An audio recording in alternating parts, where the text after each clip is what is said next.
a pleasure to have you here today at our emergency update, Managing Conflict with Respect, Techniques for Leaders. So let's dive right into the program.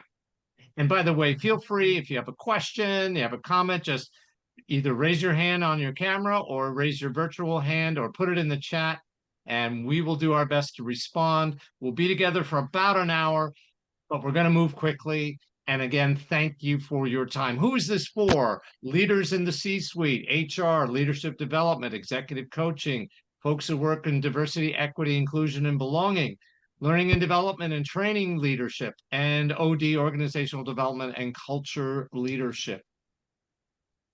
So why should you stick around for the next hour? Well, my promise to you is that we're going to provide you with some useful data and information, some practical concepts that you can use, give you some recommendations on how to move forward, and even add in some techniques that you can use. And at the end, I'll offer you an opportunity for coaching, and there'll be a link to my calendar in the chat. Darren, my colleague, is going to help us out. And if you have any chat questions, Darren will also be minding the chat and taking care of us. So again, thank you for being here. We hope you stick around.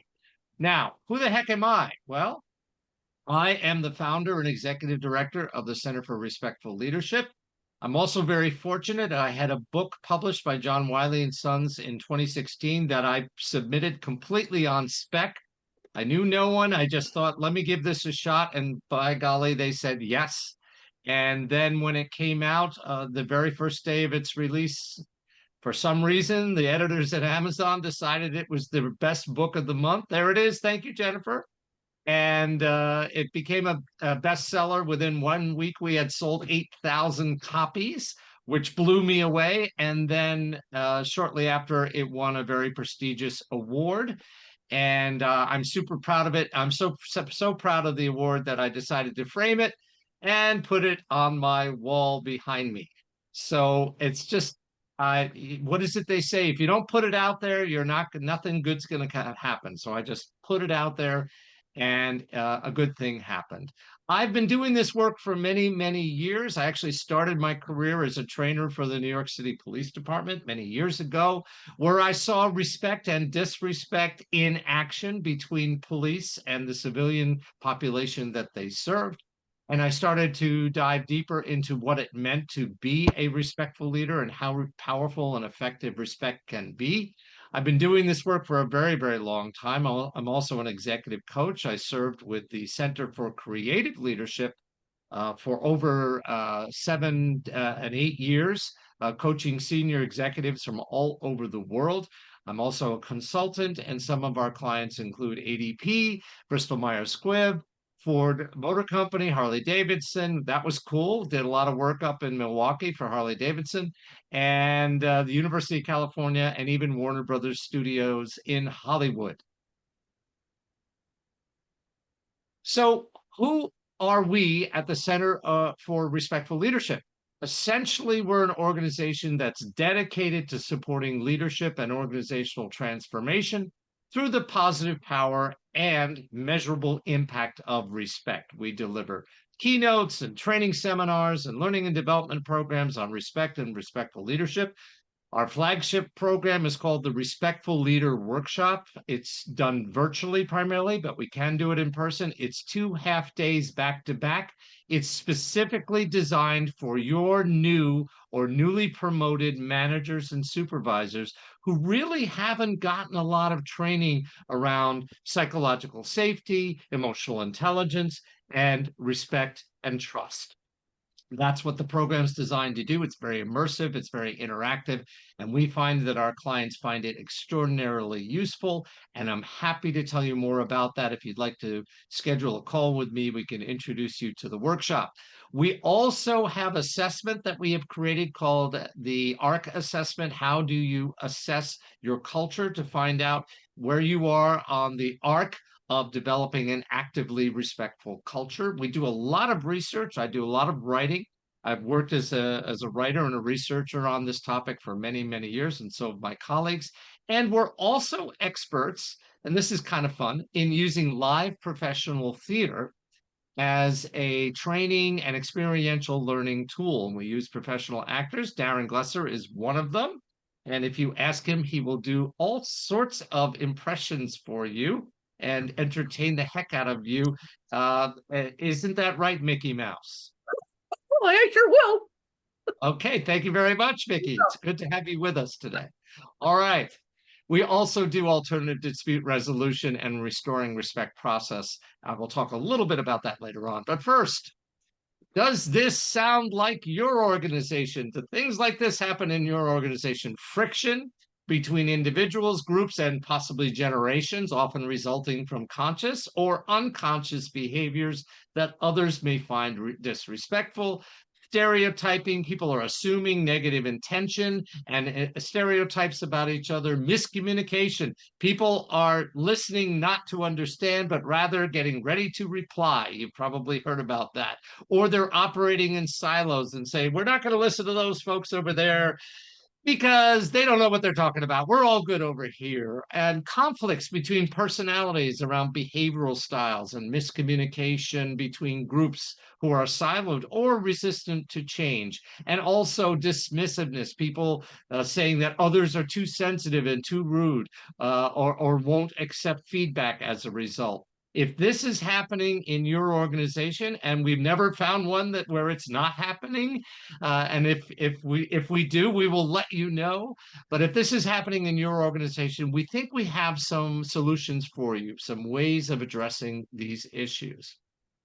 But first, what is going on when it comes to conflict in the workplace? How many of you are familiar with the Myers-Briggs assessment? I'm sure most of you are. Well, they released a report back in 2022 with some pretty startling data. And I've highlighted some of it. There's a lot more in that report. If you go to the CPP Inc. website, you'll find that report. It's called Conflict at Work. It was released in 2022. There's a lot of information there, and it still applies to this day. So, what they found is that 85% of employees experience some kind of conflict during their work relationship at your company. Unfortunately, the research seems to indicate that nearly 30% of all employees are experiencing nearly constant conflict all the time. And even just saying that is exhausting to me. Now, 49% of workplace conflict appears to be the result of personality clashes and ego clashes.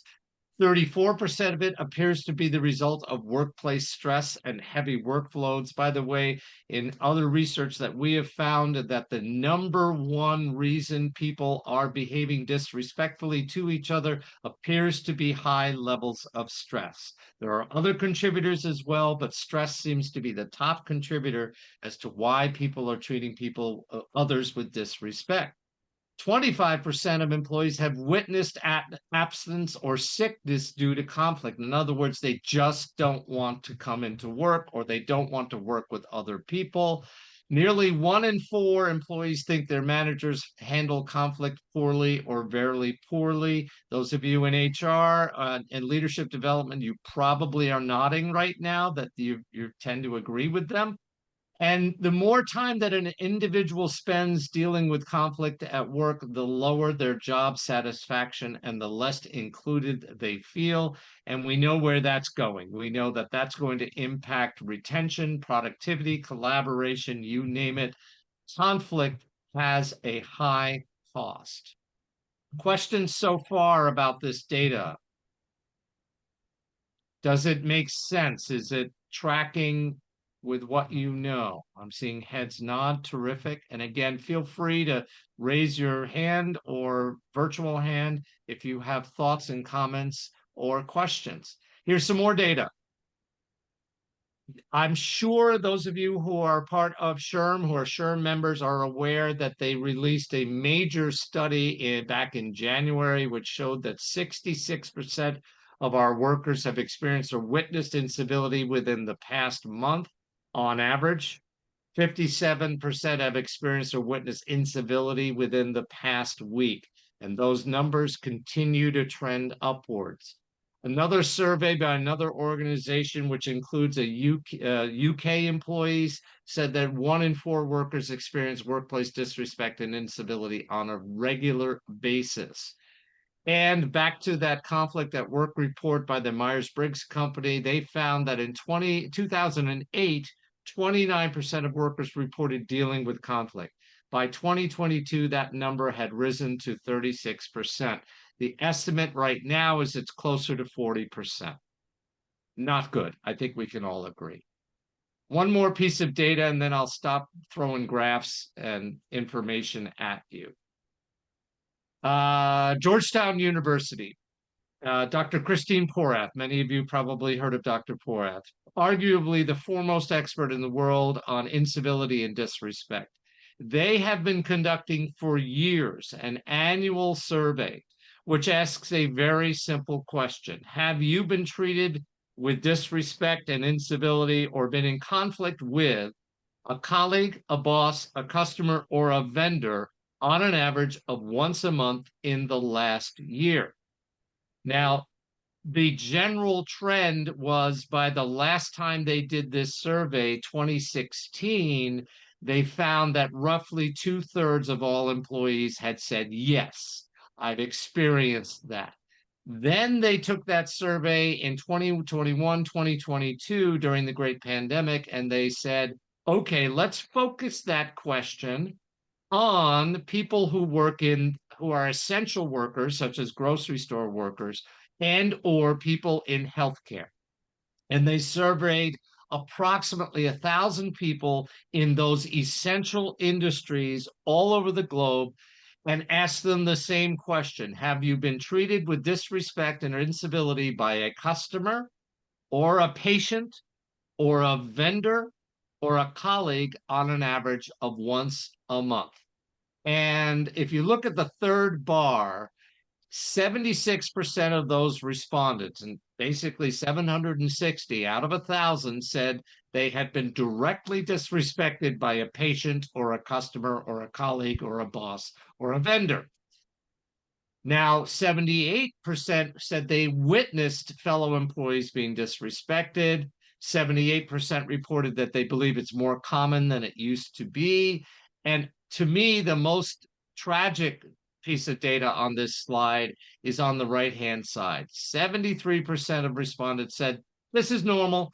This is to be expected. This is the way it is. Do I have anybody who works in healthcare here? Is anybody in healthcare here? Because I think healthcare professionals will tell you that when it comes to working in a hospital or a healthcare facility of some kind, very often people are there because they're in life-threatening situations. When we're under stress because we're in a life-threatening situations, we're very sick, our ability to be respectful is reduced. We tend to treat our caregivers pretty badly. And so I can understand why healthcare providers believe that this is normal. But I think we can all agree this is not a good trend. One more piece of data. ENPS, I'm sure you're familiar with Net Promoter Scores. Basically, how loyal are your customers? How likely are your customers to refer their family and friends to you as a provider? Now, ENPS is essentially Employee Net Promoter Score. How likely are your employees willing to refer you as a company to go work for to their family and friends and colleagues? And what Bamboo HR, many of you maybe are familiar with it, Bamboo HR, have found is that overall ENPS scores have significantly declined since before the pandemic. Right now, that stands at 39. By the way, 100 is the top, -100 is the bottom. 39 is not good. It's not the worst it can be, but I think we can agree that 39 is not great. And do you know your own Net Promoter Score at your own organization? Do you know, will your employees refer their colleagues, friends, and family to go to work for you? And you'll find that out primarily by looking at your Glassdoor results and also from polling and surveying your own employees. But again, I think we can agree that this downward trend on ENPS is not a good thing for any of us as employers. So I'm curious now. I've just dumped a whole bunch of stuff at you. And Darren, I see your hand raised. I'm looking for other folks. What's happening? What are you seeing? And feel free to answer in the chat. Go ahead, Darren. We just had a question from Annette regarding any data on the current political climate. Thank you, Annette.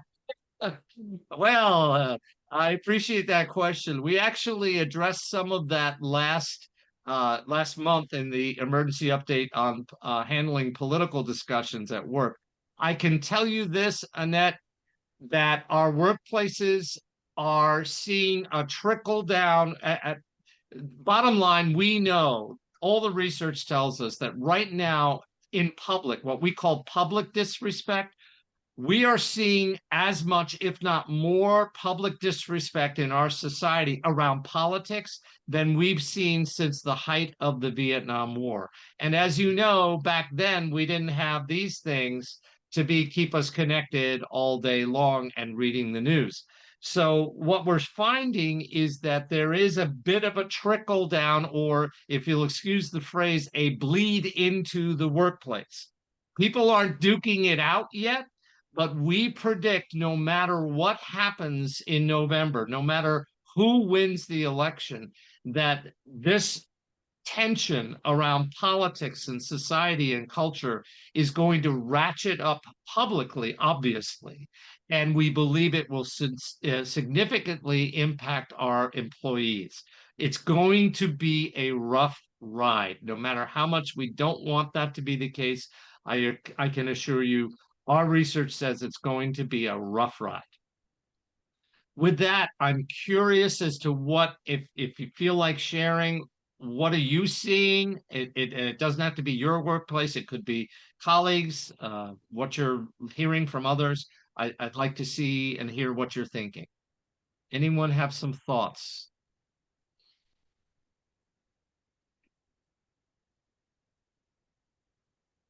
Is what I'm saying familiar to you? Does it seem to be popping up in your organization? I'd love to see a show of hands. Yeah, I'm seeing some heads nod. Yes. Yeah. Any thoughts about this? Jennifer, go ahead. I was just going to say, in general, it seems like I'm seeing more and more an inability to disagree in thought without a personal attack on someone who disagrees with you. So that's why the civility at work and the respectful leadership resonates with me. I think we all do better when we can have respectful conversations about differences rather than having personal attacks. Yes, absolutely. I think we do all that. I'm seeing everyone's head nod on that. And yes, the personal attacks, you're absolutely right. The personal attacks are on the increase. There's no question. And we're clearly seeing that in the public space. I mean, that's obvious. The political space, that's painfully obvious. And it's unfortunate because it drives up the tension. All right. Anybody else? Thank you, Jennifer. Anyone else have some thoughts? One thing, if I may. Yes. So I notice a lot of awareness missing in the workplace. Although executives might be well educated, lots of experience and so on, 30 plus years in the C role, they're not aware of the creation of that conflict. Yes. So there is this pace I noticed in the last few years, go, go, go. Right. With the goal being the number to achieve. Right. Then on the way from point A to point B, they forget how to deal with humans. I couldn't agree with you more. And therefore, there is this awareness. I am communicating in this methodology. What is that doing to the person in front of me? Mm-hmm. And they are well trained on communication, psychological behavior, anything around that area. However, there's always this piece of that is missing. Yes. And I come across it almost daily. I hear you. I hear you. And do I see heads nodding? Are you seeing this too with your leaders? The drive towards achieving business results comes before everything. And there's a tendency I find, even with the senior executives of large corporations that I work with on a regular basis, they go, yeah, I understand all that about psychological safety, but they always say, but we've got to meet our goals. We got to meet our numbers. We got to do this. I've got shareholders breathing down my neck. I got this. I got that. So they're coming up with all sorts of excuses. Like you said, is it Erona? Did I pronounce it correctly? Okay. Yes. Yes. Like you said, they know they're not stupid. They know they've heard about psychological safety. We've been drumming emotional intelligence into their heads for years now.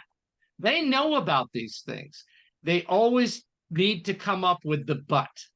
It's almost as if working well, communicating well, being respectful is an afterthought. It's a side thing. It's a nice to have. And all of our research says that, yeah, there maybe was a time where I certainly, when I started in the workplace, I'm a baby boomer, I did not expect to be respected in any way, shape, or form. When I first started out, in fact, I was treated like crap. I worked in hospitality and restaurants, and I was treated terribly, but I needed the job.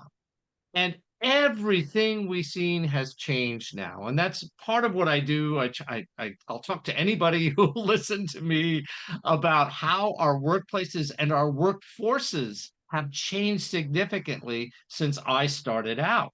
So it's no longer a nice to have a respectful, what we call an actively respectful culture. It is an absolute business of imperative, because the number one thing we've learned about the millennial and Gen Z generations is they will not tolerate disrespect. They will walk. And those are, I'm seeing Lindsay, I'm seeing you nod. Are you part of those generations? Would you unmute, Lindsay? Are you part of those generations? I am. Yeah. And you won't tolerate being disrespected in a heartbeat, right? You just like, Correct. sorry, you'll either call it out and say, if it doesn't stop, goodbye, right? I mean, and I have 3 millennial kids, and none of them fit the stereotype of being slackers. They're really hard workers.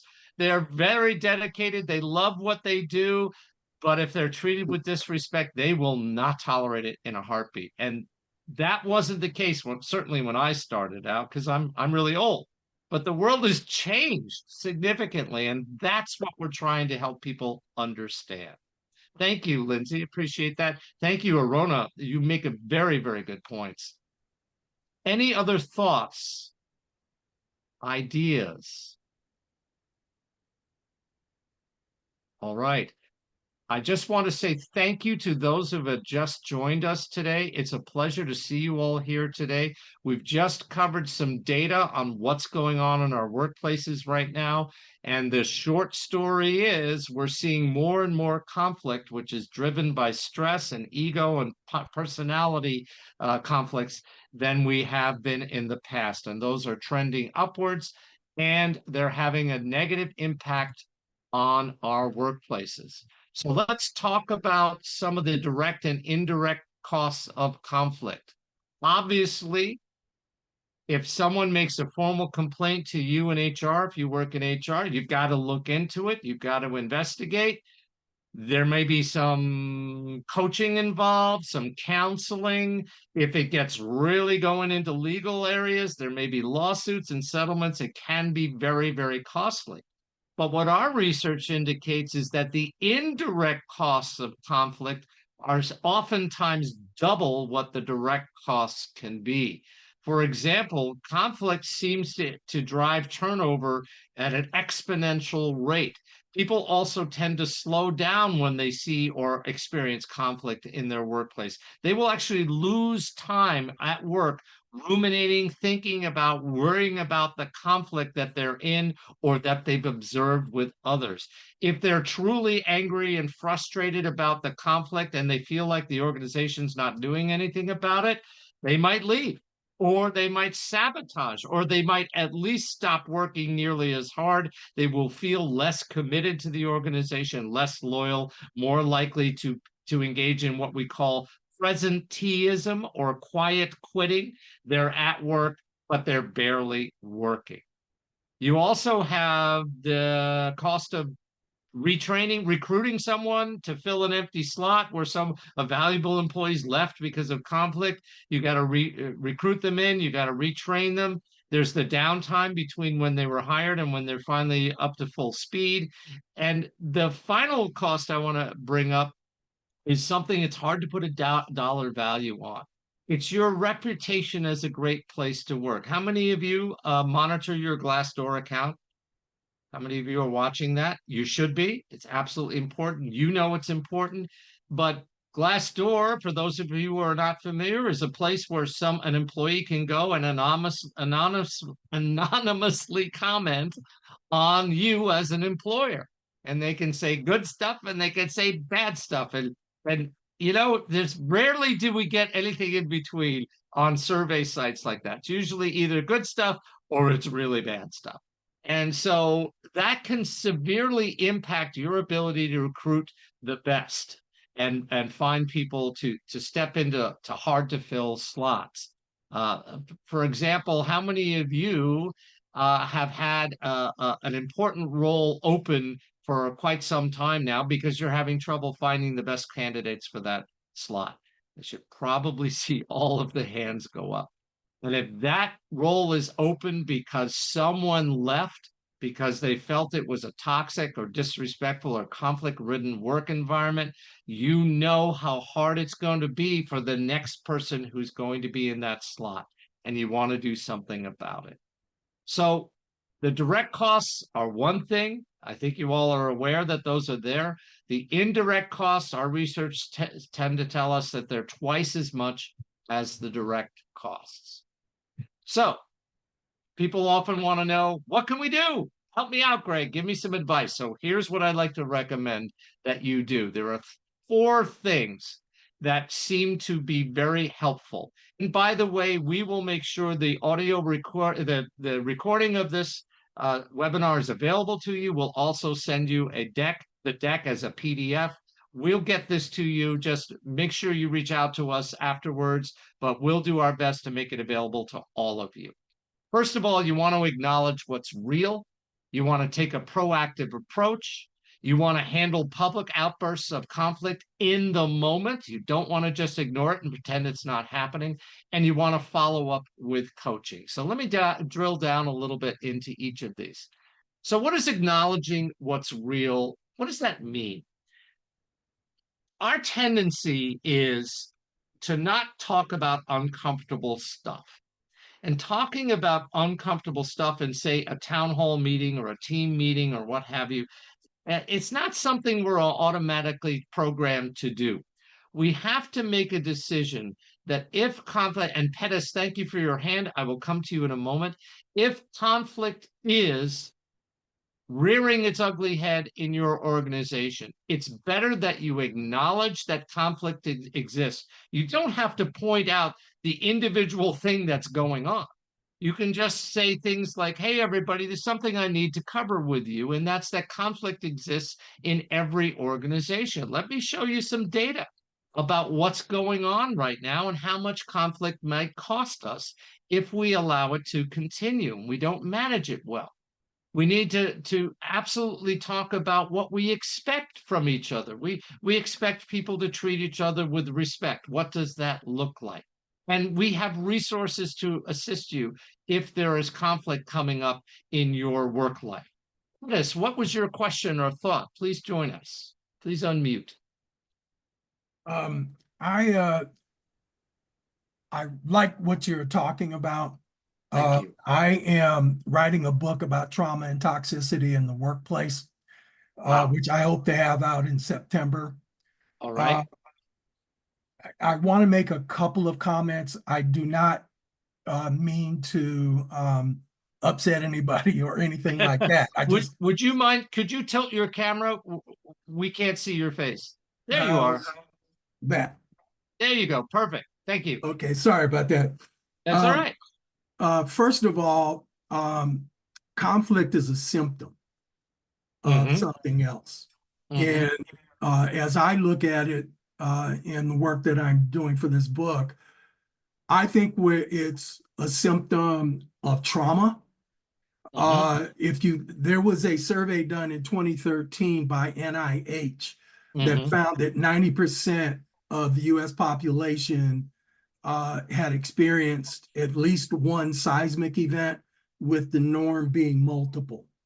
Got So it. we went into 2020 a traumatized society, Mhm. and we immediately saw spikes in abusive forms of behavior, Yes. whether it was direct conflicts, whether whatever it was. We also saw increases in the rise of suicide rates and the rest of that. Yes. Yes. Conflict also comes from just different perspectives or ways Yep. at looking at the world. So Yes. when you started off talking about the MBTI, we can have conflicts between introverts and extroverts. Yep. Extroverts, love to talk and get their energy externally. Introverts are very quiet, and we're Yep. often mislabeled, if you will, as not being interested or whatever else, when in reality, we just need time to process the information and get it back. So there are those kinds of differences. One of the data points that I found is that World Health Organization also did a survey and found that 70% of the populations in 24 countries are experiencing high levels of trauma, with the norm being 3.2 incidents per person. And then just one final data point, or two, if I could just make them quickly. One is H.E.A.R. SHRM did a study and found that 70% of the workforce does not trust H.E.A.R. And that prevents people from accessing H.E.A.R. Yep. H.E.A.R has a reputation of protecting the organization and really Correct. not getting at truth or resolving conflicts. Correct. And I'm sorry to interrupt you. And that very fact that drives HR professionals like you, like all of us, insane. Yeah, Because we are so dedicated to trying to help. If you know the disc, most of us are high S's. We're steady supporters. We're trying to help. yes. Not only, yeah, of course, we're there to protect the organization, but we're also there to help the employees. And we're seen as the police, right? And it's so sad. It's just so unfortunate. I apologize for interrupting you. You had That's one okay. more piece of I just data. want to make one quick point. Yeah, I don't think we're doing enough in MBA programs and HR I programs to agree. teach people human behavior. I agree. Leadership is the study of human behavior in groups, Yes. but we need to get out of just identifying the leader styles and really drilling down on the impacts of leader styles on behaviors. Couldn't So agree with you more. I'll Thank be you. quiet now. I just No, wanted no, to add no. that. That was a wonderful contribution. And Pettis, where are you today? Where are you located? I live in Washington State, up by the Canadian border, just close enough that I can walk if this stuff keeps going south. Good for you, man. I love it. I love it. Thank you very much, Pettis. That was really helpful information. Thank you. Much appreciated. So, what we recommend to you is don't hide, don't deny, own it. Conflict occurs. And share the data about what's going on. I think reasonable people know that this is true. And reasonable people in your organization will say, oh, I was not aware of that data. I kind of gut sensed it, but I wasn't aware of it. And it's important to share how costly conflict can be, and then talk about how we expect to treat each other. What are the expected behaviors in our organization? At the center, we have what we call the 7 respectful do's of respectful leadership. These are simple practices that anyone can take on board and it's not complicated in any way, shape, or form. And we find them very effective. And reach out to me, and or if you get my book, The Respectful Leader, you can find the 7 respectful do's there. And we also teach them in our workshops. So that's what, when we talk about acknowledging what's real, we very much want you to go ahead and be willing to have the conversation with your teams at all hands and say, hey, this is real, folks, and this has a cost, and here's what we expect. Another thing you can do is take a very proactive approach to conflict. How many of you are familiar with the term upstander? I should see some hands go up.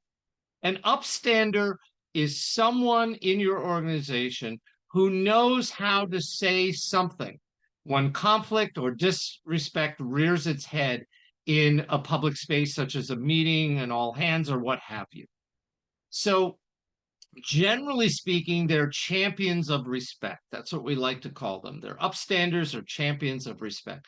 They are people in your organization who tend to be respected by most, if not everyone who works there.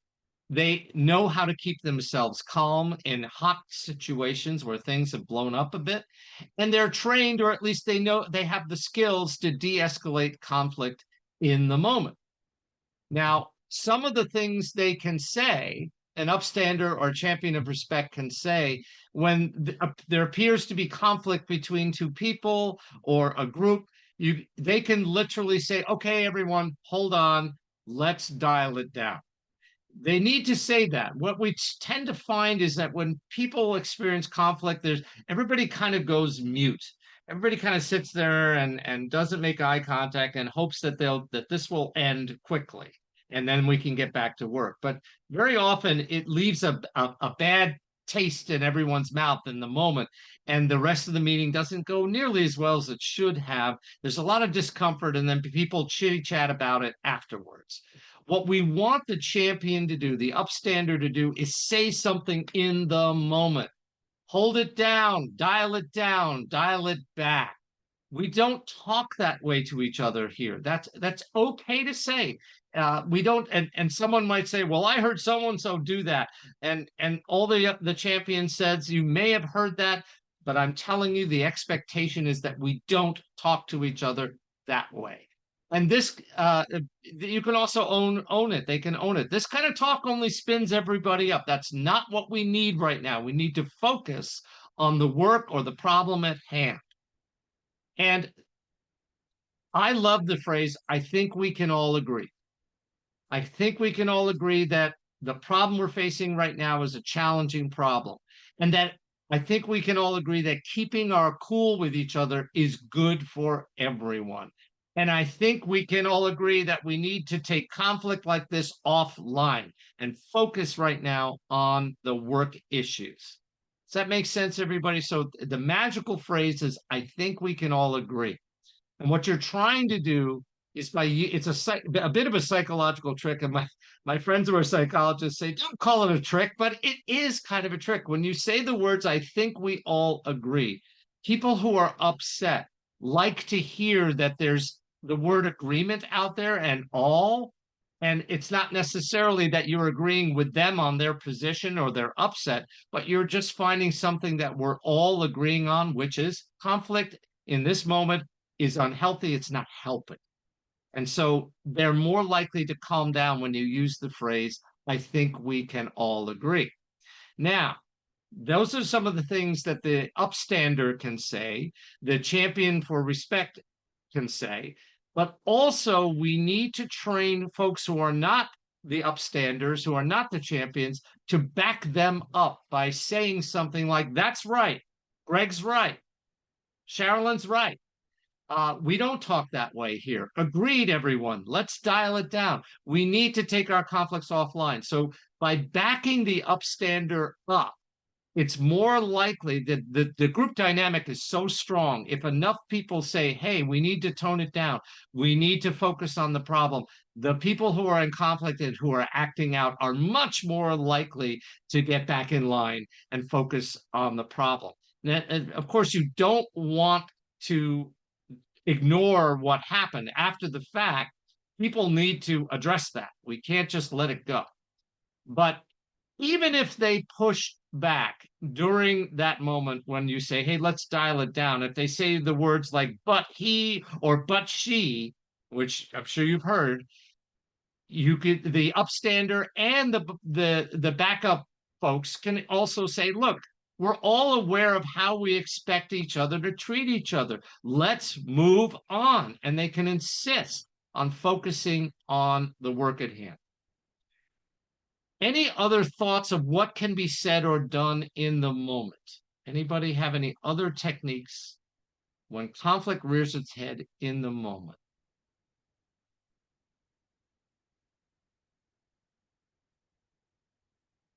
Are these useful to you? Do you find these useful?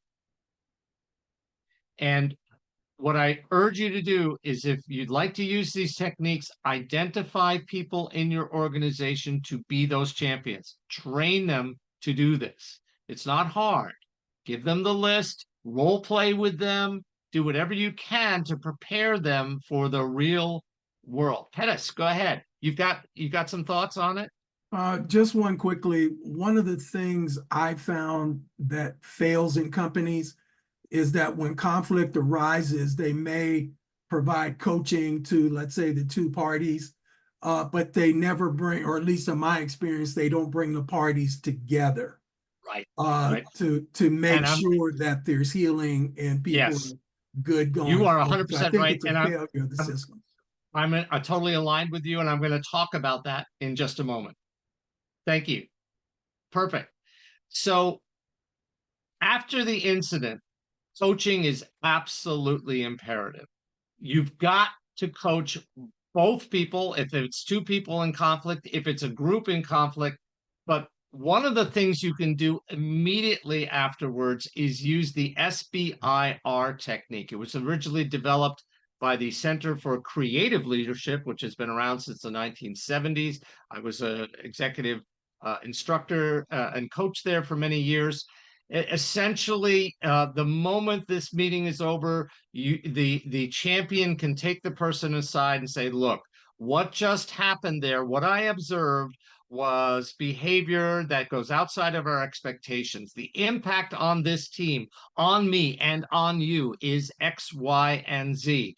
So I'm going to make a request of you. And this can be done not just by a leader, not just somebody who's in authority. It also can be done by a colleague. I'm going to make a request of you that you manage whatever's going on with you and this other person, that you not have this happen inside of our meetings, that this get handled professionally.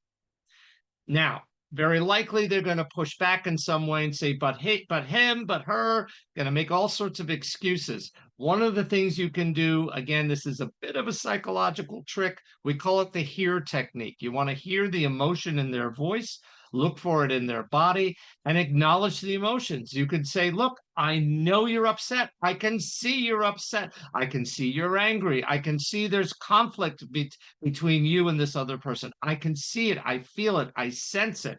You don't have to say I agree with it or I disagree with it or anything, but you can follow it up with what we call respectful remarks. And essentially, respectful remarks are something we call the ODP method, where you get the person a willingness to talk about what happened. You get them to, you decrease their defensiveness, and you promote possibilities with them. Again, I'll be happy to, if you want to get on a call with me, I can take you through these in detail. There's a lot inside of them, but essentially the idea is you want to be able to coach them in a way that they are willing to have a reasonable discussion about what's going on. One of the easiest ways to start that discussion is by asking them, would you be willing to talk about what happened? And very often, once people are calm, they are more willing to talk about it. And by the way, none of these, if you've got a sociopath in your work environment, this doesn't work. None of this works.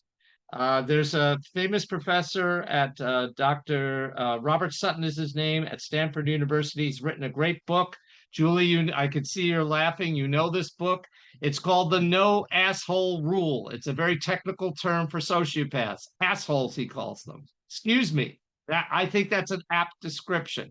And companies should not tolerate deliberate sociopaths in their midst, because none of what I'm advising you really works with them. The best thing you can do, as we used to say in the police department, you need to contain, control, and remove them.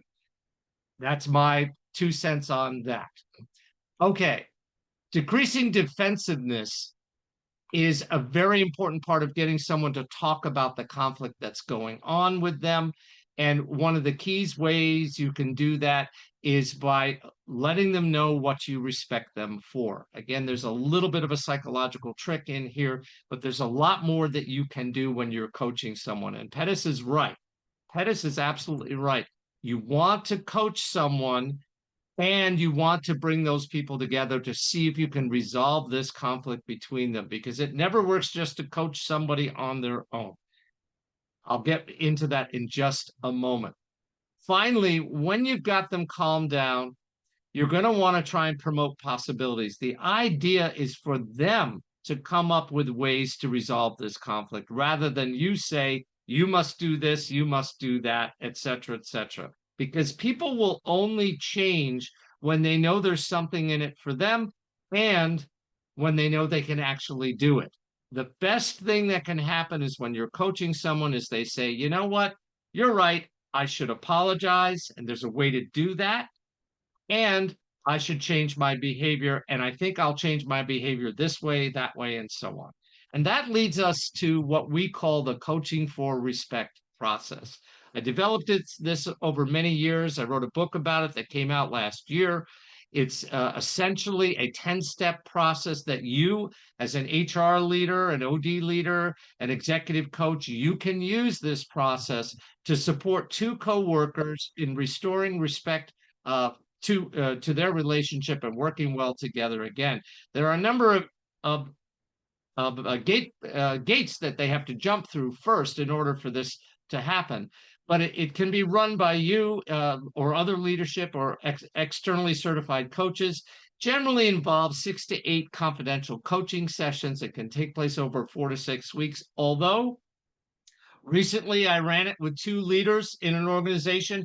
They were so willing to do this process, we were able to compress it down into just 4 sessions when we eventually, and at the end I brought 2 of them together.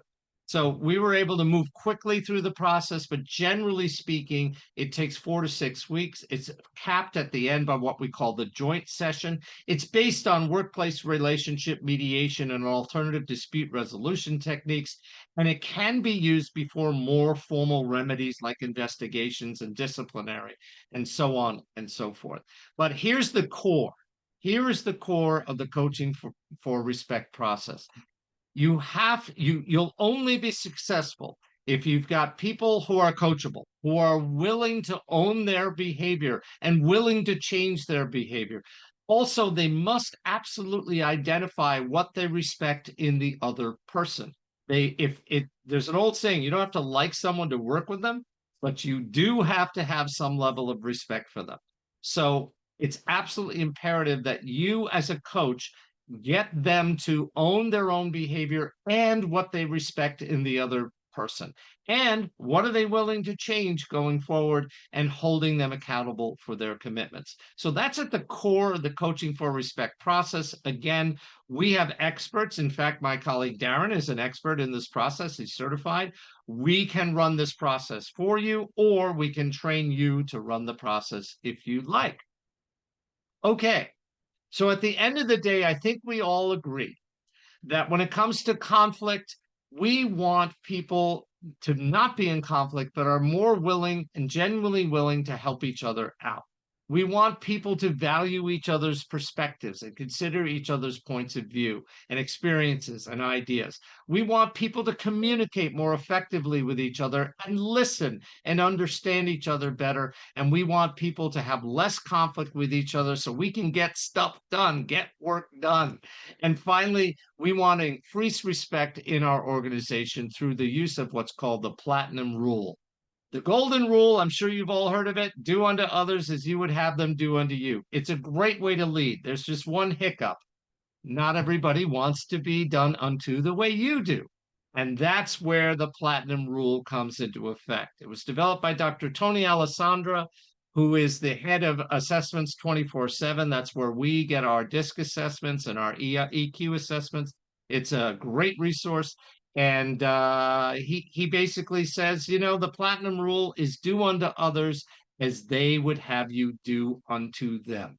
So that's what respectful leadership is all about. That's what we're all about at the center. Essentially, the golden rule, do unto others as you would have them do unto you. The platinum rule, do unto others as they would have you do unto them, working together in concert while your emotional intelligence switch is turned on. And with that, we have found that organizations that have high levels of actively respectful cultures, where people feel respected, they're 63% more satisfied, they're 55% more engaged, 58% more likely to be focused, and 100% more likely to stick around. So today, as I wrap up, I wanted to say that I promised to provide you some useful data and information, some practical concepts, and some recommendations for techniques that you can use, and an opportunity for coaching. And essentially, here's the opportunity. You have a choice. You can implement everything I've just talked about. I will send you all this information. Good luck. Go for it. It's all good. And if you feel it would be helpful to have an outside perspective and some advice and coaching on all of these techniques and everything that I mentioned today, then here's how it will work. Just pull out your phone and mouse over that and point it to that QR code. We'll also put the link to my calendar in the chat. Select the day and the time to meet with me for 15 minutes. Please answer a few questions about who you are and what you're looking for. And by the way, this first call, I'm not going to sell you anything. Even if you wanted to pay me for my advice on this first call, I will not accept payment. And let's see if we can help you. And if yes, then we'll set up another call to discuss it specifically. And so with that, I want to open up the floor. Are there questions, comments that you have? We've got about 5 more minutes. I'm happy to entertain any questions that you have and help you out.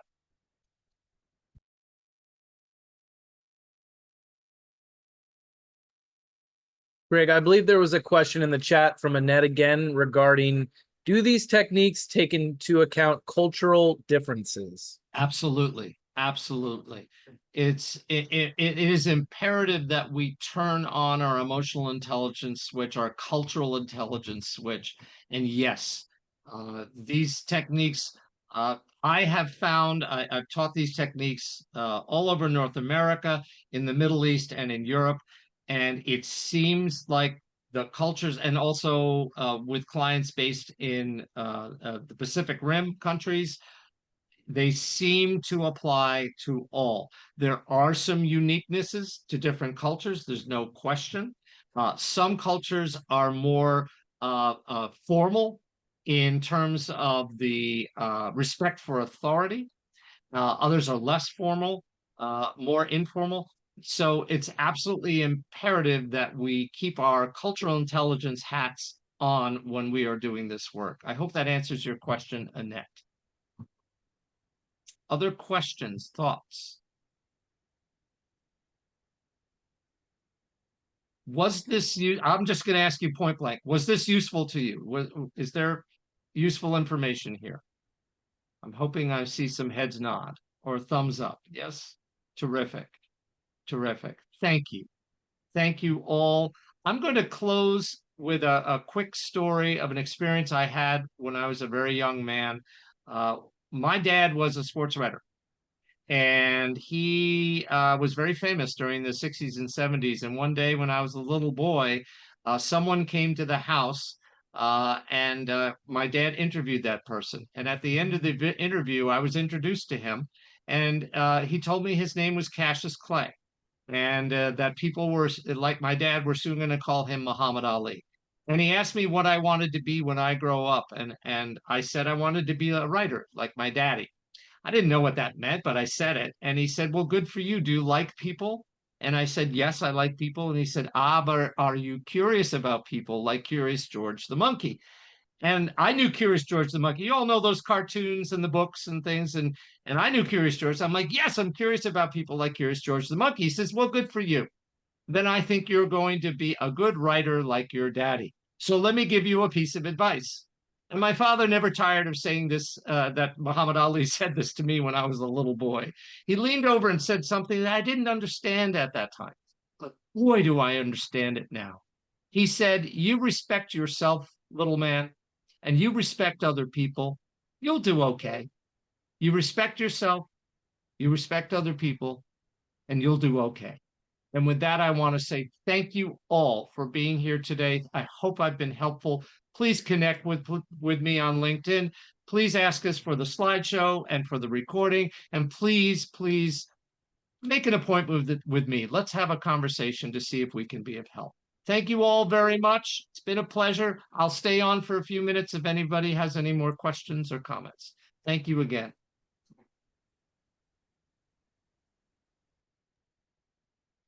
Hey, Greg. Russell. Yes. I would like to talk to you offline. Sure. Uh, Did you get the link in the chat? no, I didn't. All right. Or just take your phone and point the camera to that QR code, and that'll take you right to my calendar. And I This just is the 30-minute call. It's a 15-minute call, but if it runs 30, it's fine. No problem. Okay, great. Take care. All right. Nice Yeah, job. I want to talk to you too. Thanks. All right. Be well. Lindsay, thank you so much. Where do you hail from? City of Fort Wayne. Ah, got it. Thank you. Thank you. Thank you.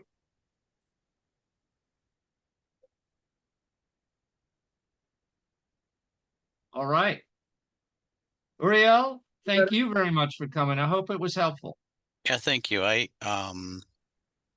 sent you a text or a chat in the chat as well on here. All right.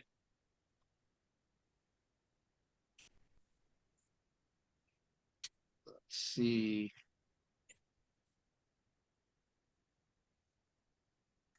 And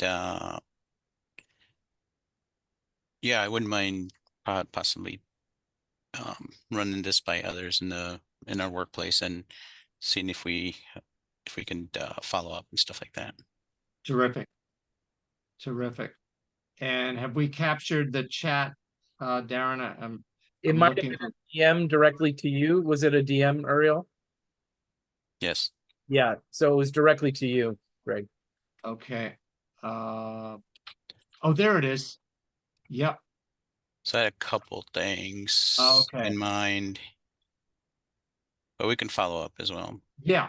If you wouldn't mind scheduling a time to chat, I can answer that question in the chat. Sounds good. I see it. Thank you. Thank you very much. All right.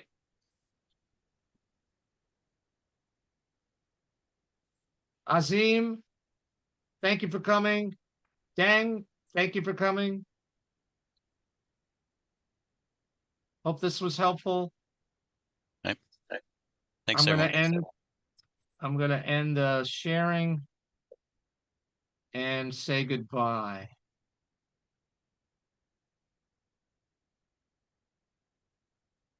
Right. Thanks, Darren. Okay, thanks, Greg. Take care. By the way, the link that used to be a 15-minute